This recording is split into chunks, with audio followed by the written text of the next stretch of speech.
விருச்சிக லக்னத்தில் பிறந்தவங்களுக்கு நவம்பர் மாதம் எப்படி இருக்கும், இதுதான் மெயினாக பார்க்குறோம். நம்ம இங்கே ராசிக்கான பலன் பார்க்கல, லக்னத்திற்கான பலன் மட்டும்தான் பார்க்குறோம். நீங்கள் எந்த ராசியில் பிறந்திருந்தாலும் விருச்சிக லக்னத்தில் பிறந்தவங்களுக்கு இந்த மாதம் எப்படி இருக்குங்கிறது தான் சுருக்கமாக பார்க்குறோம். இந்த மாதத்தில் ரொம்ப முக்கியமான விஷயங்கள் கிரகங்களுடைய பெயர்ச்சி. இந்த மாதம் பார்த்திங்கன்னா சுக்கிரன் 2 ராசியில் சஞ்சாரம் பண்ணுறார், சூரியன் 2 ராசியில் சஞ்சாரம் பண்ணுறார், அடுத்தபடியாக புதன் 2 ராசியில் சஞ்சாரம் பண்ணுறார். இந்த மாதம் 11ஆம் தேதி குரு வக்கரமாகிறார். இந்த மாத கடைசியில் நவம்பர் 28 சனி வக்கர நிவர்த்தி ஆகிறார். இடையில் நவம்பர் 23 புது பகவான் வக்கரமாகிறார்.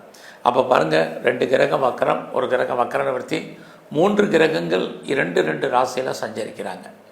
இது எல்லாமே எதுக்காக இந்த அறிமுகம் அப்படின்னா, இந்த கிரகங்களுடைய தன்மை, பயிற்சியினுடைய தன்மை 2 வெவ்வேறு ராசியில் இருக்கிறது. நம்ம வாழ்க்கையில் நமக்கு மாறுபட்ட பலன்கள்.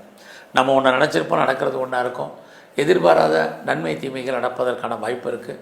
இதெல்லாம் எப்படி இருக்குது, எந்த மாதிரி நடக்கும் அப்படிங்கிறத தான் நம்ம இப்போ சுருக்கமாக பார்க்குறோம். அப்படி பார்க்குற போது விருச்சிக லக்னத்தில் பிறந்தவங்களுக்கு உங்களுடைய லக்னத்துக்கு அதிபதியானவர் செவ்வாய். அவர் பார்த்திங்கன்னா உங்கள் லக்னத்திலே சஞ்சாரம் பண்ணிகிட்ருக்கார். அடுத்தபடியாக இந்த மாதம் புதனும் அங்கே தான் இருக்கார். இந்த செவ்வாய் பகவான் தான் புதனுடைய நட்சத்திரத்திலையும் சனியுடைய நட்சத்திரத்திலையும் இந்த மாதம் சஞ்சாரம் பண்ணுறார். அந்த சனி பகவான் உங்களுக்கு 5ல் இருக்கார். அப்போ லக்னத்தில் இந்த கிரகங்கள் இருக்கிறது உங்களுக்கு தைரியம், தன்னம்பிக்கை அதிகரிக்கும். கடந்த காலங்களில் ஏதாவது மனக்குழப்பங்கள் இருக்குது, நிம்மதியற்ற சூழ்நிலை இருக்குது, சரியாக தூக்கம் வரல, ஒரு தெளிவான முடிவெடுக்க முடியாத பிரச்சனைகள் இருக்குதா நீங்கள் இப்போ நல்லதொரு ஒரு சிந்தனை செயலாக்கம் பெறுவதற்கான வாய்ப்பு, இறை அருள் உங்களுக்கு கிடைப்பதற்கான வாய்ப்புகள் இது அத்தனையும் இருக்குது. ஏன்னா உங்கள் லக்னத்துக்கு அதிபதியான செவ்வாய் உங்கள் லக்னத்திலே இருக்கிறது. உங்களுக்கு மிகப்பெரிய பலம் இந்த மாதம் உங்களுக்கு வந்துடும்.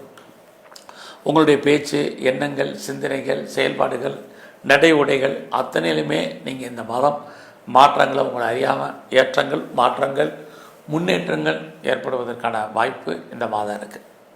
ஸோ இந்த அத்தனை கிரகங்களும் உங்களுடைய 7ஆம் இடத்தை பார்க்குறது இது வரைக்கும் பிஸ்னஸ் பண்ணிகிட்ருக்கிறவங்களுக்கு பரவாயில்லாமல் இருக்குது. ஆல்ரெடி புதுசாக பிஸ்னஸ் பண்ணுறவங்களுக்கும் பரவாயில்ல.